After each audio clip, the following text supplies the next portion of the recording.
Мудрі народи міцної країни. Завершується 34-й день повномасштабного вторгнення Росії і нашої повномасштабної оборони.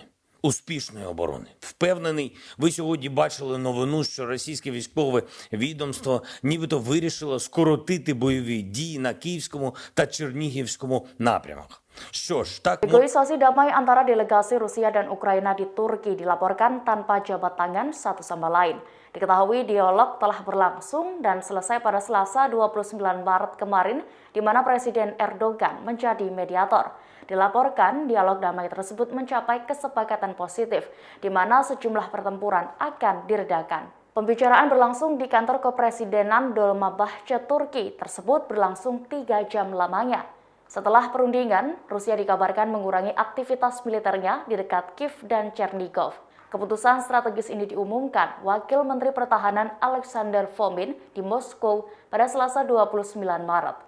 Dikutip dari tribunnews.com, Fomin sebelumnya menerima briefing perkembangan terbaru dari delegasi Rusia yang dikirim bernegosiasi di Istanbul, Turki. Dia menjelaskan keputusan ini diambil karena fakta negosiasi persiapan kesepakatan netralitas dan status non-nuklir Ukraina.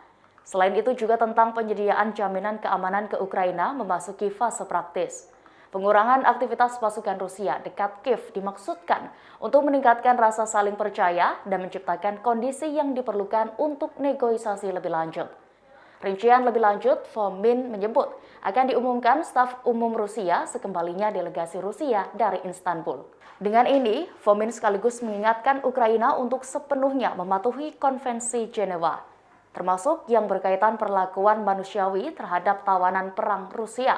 Diketahui Presiden Rusia Vladimir Putin melakukan invasi ke Ukraina dengan tujuan demilitarisasi dan denazifikasi Ukraina. Operasi tersebut didorong permintaan Republik Rakyat Donetsk dan Lugansk untuk mempertahankan mereka dari serangan pasukan Kiev. Putin juga ingin membebaskan rakyat Donbas dari kejahatan genosida.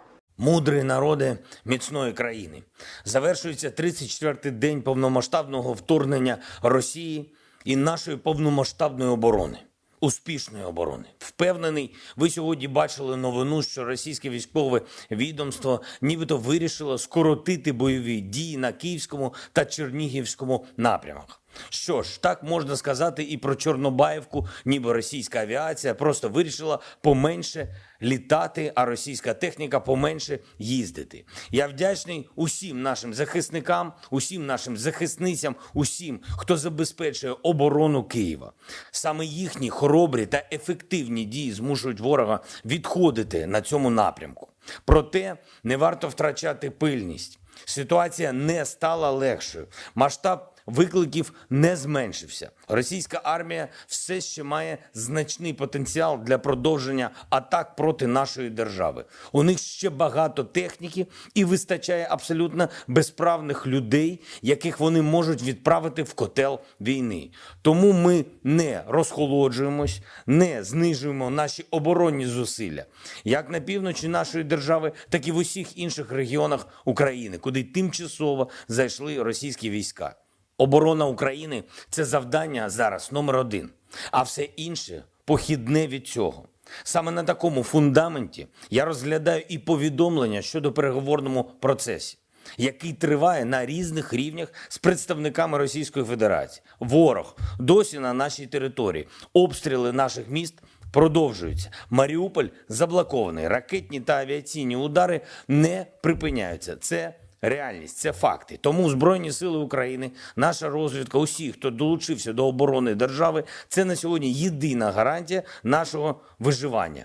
Як народу, як держави. Гарантія, яка реально працює.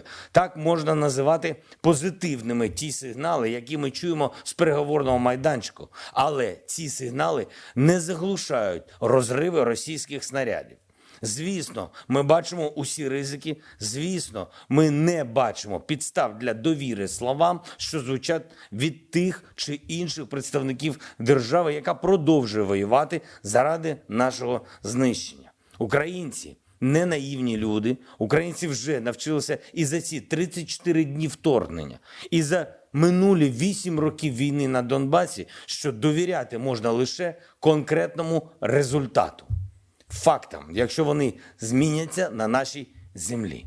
Безумовно, Україна налаштована на переговори і буде продовжувати переговорний процес в тій мірі, в якій це справді від нас залежить. Ми розраховуємо на результат. Має бути реальна безпека для нас, для нашої держави, для суверенітету, для наших людей. Російські війська мають залишити окуповані райони. Суверенітет і територіальна цілісність України мають бути гарантовані. Жодних компромісів щодо суверенітету і нашої територіальної цілісності бути не може і не буде. Це чіткі принципи, це чітке бачення можливого результату. А тим, в соціальних мережах, хто сприймає слова так, ніби це вже факти, хочу нагадати одне. Ми живемо в демократичній державі, воюємо за нашу свободу, за свободу для нашого народу. Тому будь-які рішення, які мають значення для всього нашого народу, повинні ухвалюватись не однією людиною і не групою людей з будь-якими політичними поглядами, а усім нашим народом. Мудрим народом України. І хай деякі країни не розраховують навіть, що ті чи інші перемовини вплинуть на зняття санкцій з Російської Федерації. Питання про санкції навіть не може підійматися, поки не завершиться ця війна, поки ми не повернемо своє, що нам належить, і поки ми не відновимо справедливість. Навпаки, санкції мають посилюватись щотижнево, і вони мають бути якісними, не просто для заголовків у медіа про те, що санкції введені, а для реального настання миру. Реального. І щоб це забезпечити, вже почала роботу команда експертів, українських та міжнародних, які оцінюють результативність введених санкцій проти Росії. З української сторони цей напрямок координує керівник Офісу президента Андрій Єрмак, з міжнародного Майкл Макфол. Протягом дня у Миколаєві продовжувалась рятувальна операція. Розбирали завали будівлі обласної адміністрації, яка була зруйнована російськими ракетними ударами. Станом на цей час відомо про 8 загиблих та 30 поранених. Цілком вірогідно, що це не остаточні цифри. Російські війська здійснили цей удар по Миколаєву дуже підступно у той час, коли люди дісталися робочих місць вранці. Дякувати Богу, що більшість тих, хто був у будівлі, встигли евакуюватись, почувши сигнал повітряної тривоги. Цей черговий акт російської так званої денацифікації Миколаєва відбувся на ранок після річниці звільнення міста від нацистських загарбників.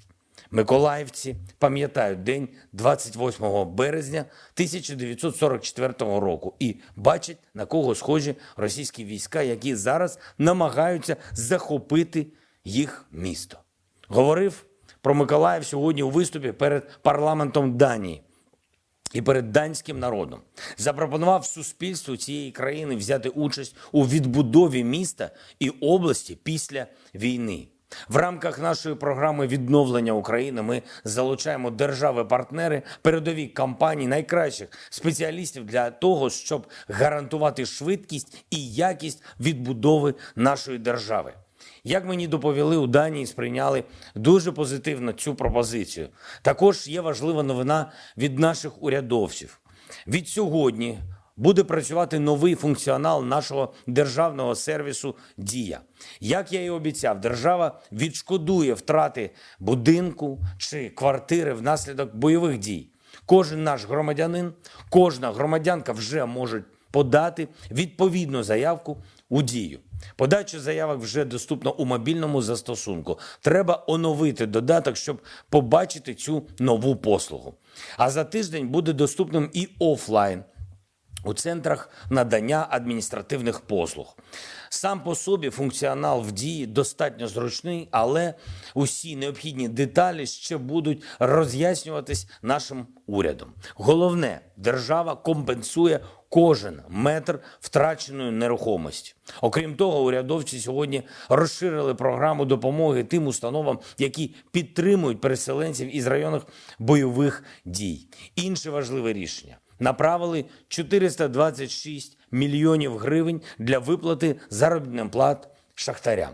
Вже традиційно перед записом вечірнього звернення підписав декілька важливих указів. Перший – про нагородження зв'язківців. Щиро вдячен кожній, хто забезпечує фундаментальну основу нашого життя, хто дає нам з вами зв'язок. До речі, саме проти них у день початку російського вторгнення був нанесений перший ракетний удар в зоні проведення ООС. Державними нагородами відзначені 12 людей, 4 посмертно. Другий підписаний указ про відзначення державними нагородами 126 військовослужбовців Збройних сил України, 34 з них посмертно. Ми будемо завжди вдячними кожному нашому захиснику, кожній нашій захисниці за оборону нашої держави в українській вітчизняній війні проти Росії. Вічна пам'ять кожному, хто віддав життя за Україну. Слава кожному нашому герою. Слава Україні!